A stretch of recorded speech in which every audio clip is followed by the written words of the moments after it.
Hi everybody, Gibbo Arnold for Two-Time Murphy here, and I hope this video finds you well.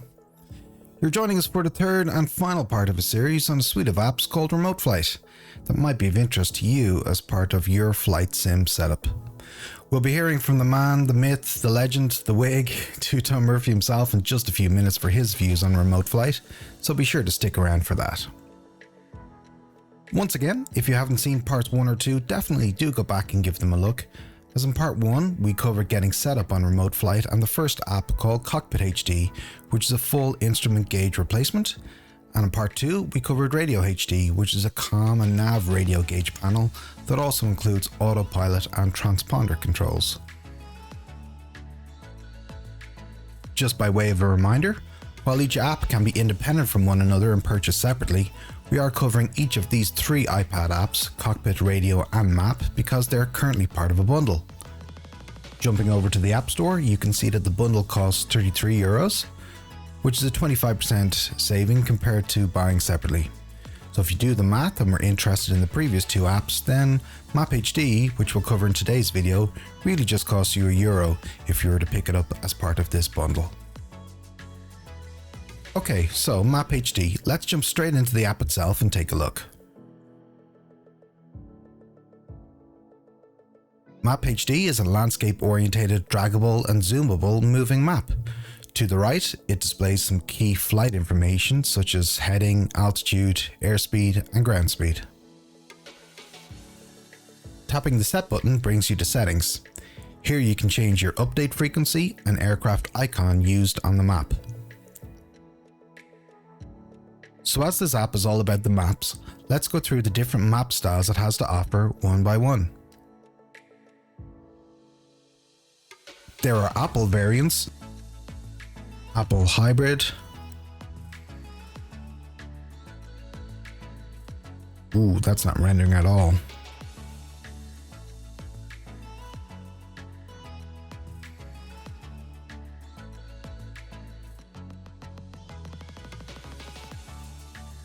Aerial seems to be struggling to render as I tap the minus button to zoom out. Okay, looks okay now.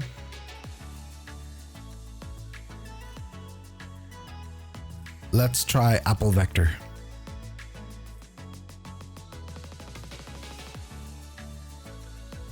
All of these variants seem to be pretty similar to the Maps apps that you'll find natively on your iOS device.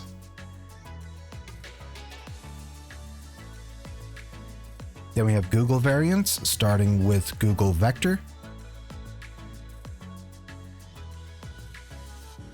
Google Aerial, Google Hybrid, which adds place names,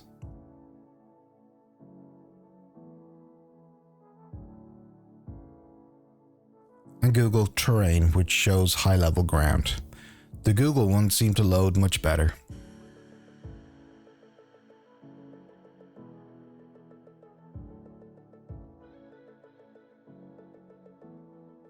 Again, they're similar in look and feel to the Google Maps app on your phone.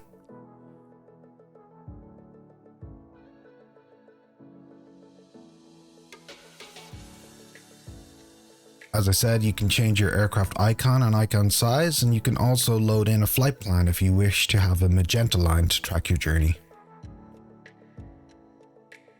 And that's pretty much all there is to show in terms of what this app offers.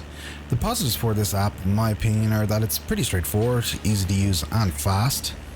As with all the other apps we've covered here, it does a great job of staying in sync with what's going on in sim with no latency at all that I can see.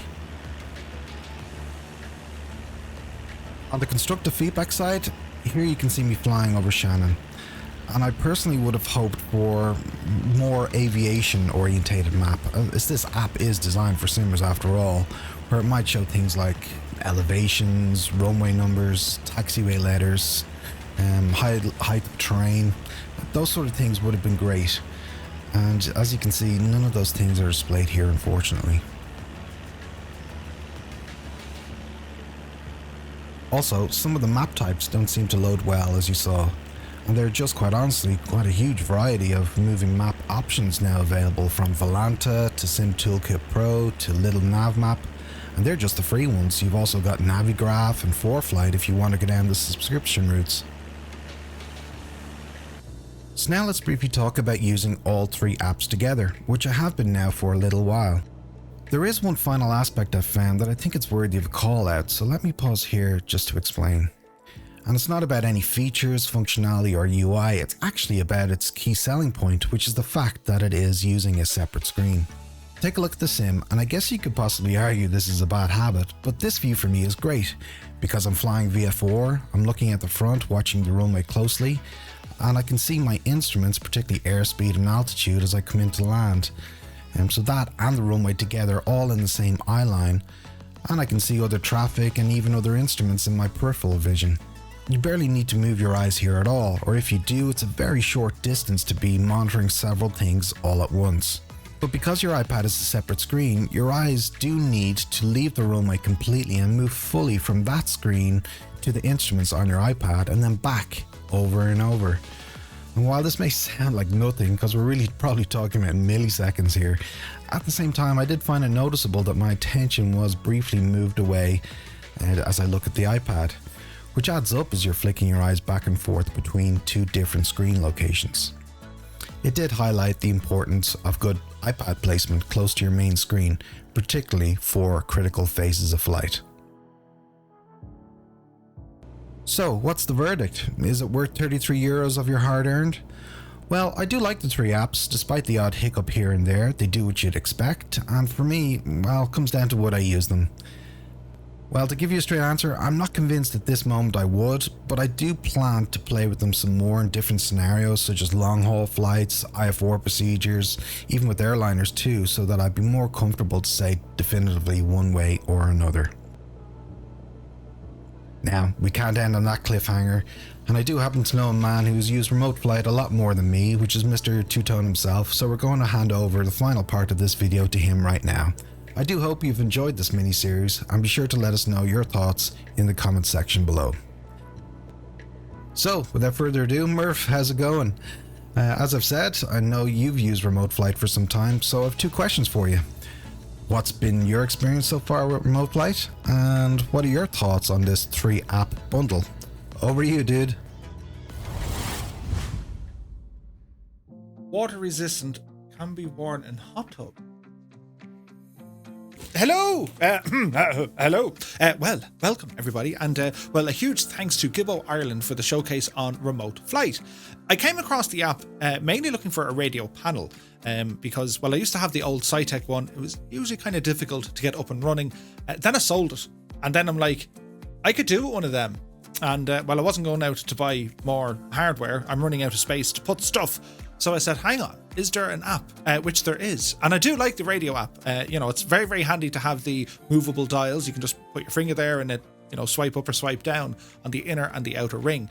That's really, really cool.